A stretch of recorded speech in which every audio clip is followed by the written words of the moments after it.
Good morning and welcome to our daily devotional from Pilgrim Congregational Church. I'm Patrick Horn. Very glad to have you join us on this Thursday morning, July the 16th, 2026. And we are studying this summer the book of Romans, and this week we're in the middle of Romans chapter 8, verses 11 through 25. And I'm going to have us focus on three verses right in the middle of the chapter, verses 19 through 21 this morning, and I'll offer a few reflections and then close us with prayer.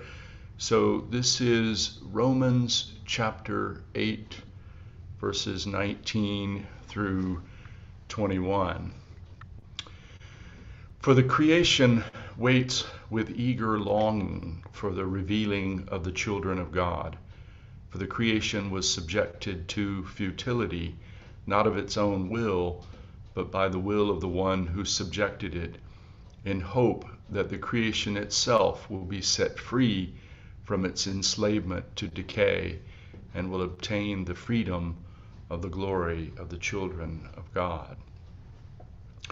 One of the themes that is repeated throughout the letters of Paul that I think is quite important is this idea that the whole of creation is being redeemed by God. That is, Paul's view is that what falls short of the glory of God is a life that is limited, a life that is full of suffering and difficulties. And Paul recognizes that not only are human beings participants in this finite, limited life, but the whole of creation is as well. That it is it's a place of limits. It's a place, however, where we have the opportunity, because of those limits, to show our love, to participate in God's love of the whole of creation. And Paul wants to, or does emphasize actually, that the creation will be joyful to see the redemption of all humanity, that is, the redemption of the children of God and the glory of the children of God, because the creation will participate in that redemption. I think this has a great deal of importance for Christians and their relationship to the world. That is, that a part of the world, in fact, the word in the New Testament is the cosmos. So it's not just Earth, it's the whole of reality, the cosmos, that is loved by God, and that is that for which Christ has died, not just human beings, but for the cosmos. And so this means for Christians, I think, to recognize the sort of value that God puts on creation and our relationship to the world being of great importance because of that love that God has for the whole of creation, and that we participate in that love. So very important to remember that we're not simply observers of creation.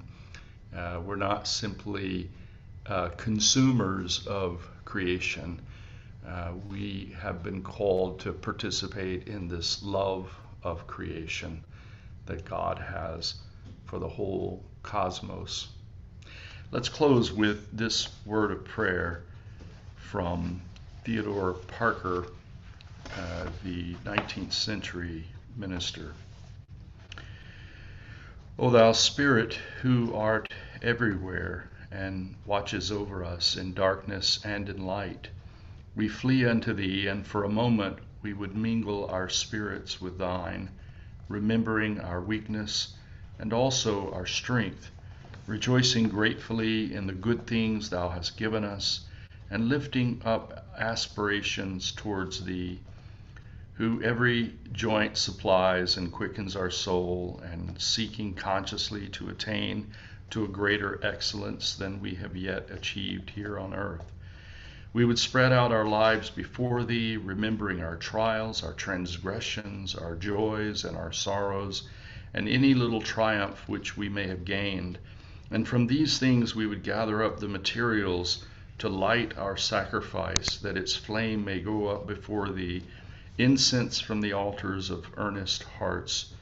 May the spirit of prayer guide us in our devotions, that we may be quickened by the dew of thine inspiration and warmed by the daylight of thy providence, so that we may bloom into beauty and bear fruit to perfection in our mortal life. Then, when thou hast finished thy work with us on earth, when the clods of the valley are sweet to our weary frame, may our soul go home to live to thee, and so may we spend eternity in the progressive welfare which thou appointest for thy children.